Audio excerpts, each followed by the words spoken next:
What's up, everybody? It's Luke James, not the singer. If you're looking to get your music reviewed, you can hit up this email. That's right here. But today, you are tuned in to another episode of The Rundown, where I give you the quick rundown just on some of the albums, songs, mixtapes, etc. that have come out over the past month or so.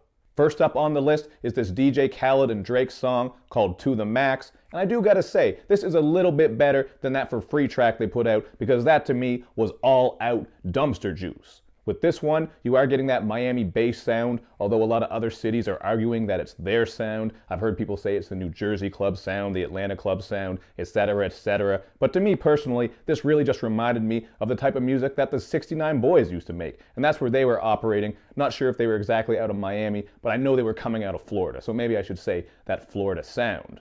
As for what Drake's doing on here, he's just rapping lazily and crooning like he always does. And I don't think it matched the beat, because this beat is very bouncy. It has this uplifting feel to it. And I think it would have been way better with some more energetic rapping and maybe even some chanting on the hook or something like that. I just thought this was a complete mismatch. So to me, this is only a 2 out of 5. I kind of like the beat a little bit. It does have a bit of a summertime feel to it. But other than that, it just seems very damn sloppy. Even the mixing on this seemed a little bit off, like the vocals and the beat were crowded like James Harden's teeth used to be, so I don't know, it didn't come together too well for me.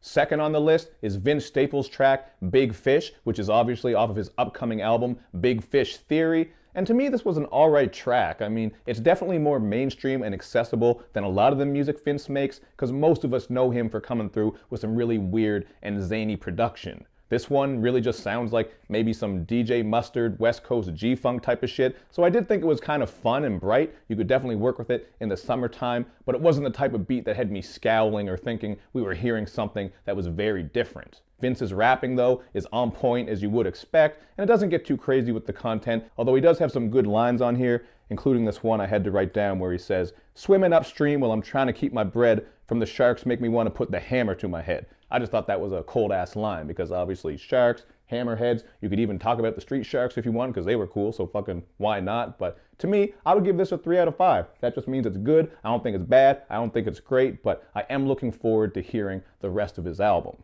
Third up on the list is Yelawolf's track, Row Your Boat, and I really did like the sound that he was going with here. For the past little while, he's been doing mostly that country sound, and I did like that on Love Story, but it has been wearing thin on me over the years, man. So this track right here was kind of refreshing. You're getting this hazy, bassy production with some electric guitar on it as well. And even content-wise, I think Yelawolf was bringing some of his better bars. He raps about how people tend to get sucked up into these ideologies and they're sort of getting brainwashed. So I think it was very cool how he was talking about, in particular, where he comes from down in the South. You have people who get sucked into that racist lifestyle and they don't even really know why. They just are learning from their parents and the people before them. So I thought it was very cool how he spoke on that, considering his platform as a white artist in hip-hop who is from Alabama. And there are some other good bars on here where he's talking about violence at riots, police protests. He's really just sort of catching up with all the crazy shit that's going on in the world and speaking his mind on it.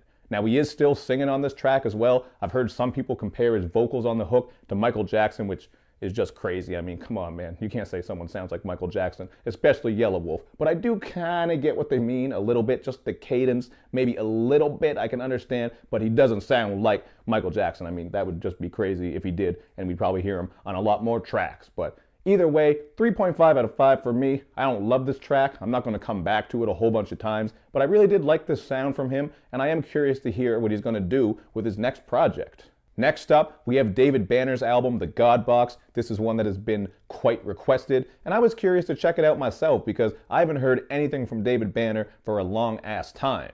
Now, I do know he's been going on CNN and other platforms, really just speaking about some of the things going on in America, and you are going to get a lot of social commentary and some of his views as you listen through this. I actually think that would be one of the strong points here, is some of the content he brings, although at times it can get a little bit preachy. There was one song on here where he's talking about the N-word, which is just a topic we've heard a million times. Who can say it? Why should you say it? Should anyone say it? He just really kind of goes in on that a little too much on one track. I forget what it's called, but I'll scroll it across the bottom. However, there is some better content that's more interesting, at least in my opinion. I liked it on the song Elvis, where he's talking about culture vultures and just hoping that we don't get this hip hop that is completely watered down, although kind of seems it's going that way.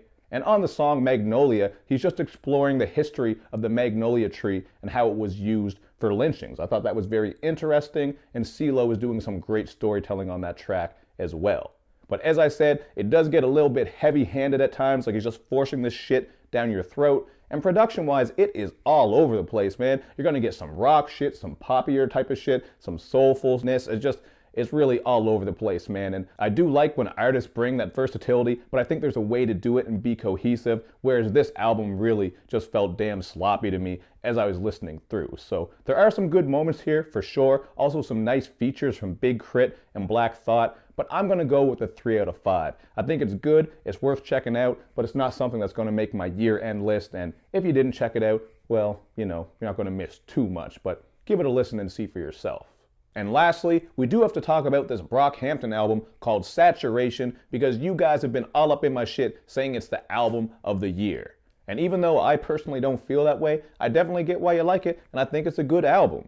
I think it's very cool how each member comes through and tells their own story, so you'll hear various trials and tribulations. And they also have their own unique styles, so the vocal performances and flows on this thing are very, very dope. As far as the production, you're getting a nice blend of sounds here. I really like some of the bangers, including Heat. You get this bright, upbeat vibe on Gold. That was pretty cool. But then there are some moments that really didn't stick with me, like the softer auto-croon lace tracks, Swim and Milk, and on Bump, where we get this banging ass beat that I really enjoyed, and then it drops out here and there for this acoustic guitar breakdown with some soft vocals. It just completely took me out of the feeling, because it's like if you're at a party banging this 3-6 Mafia, shit is getting rowdy, people are jumping up and down and screaming and going crazy, and then someone all of a sudden switched it over to some fucking James Taylor. Not to hate on James Taylor, he got some good jams. I mean, it is what it is. Maybe you'll like this more than me, but for me, I would have just liked a full banger of that, so that was one thing that kind of turned me off. And then I did mention Swim and Milk, which have some of that auto-crooning on it,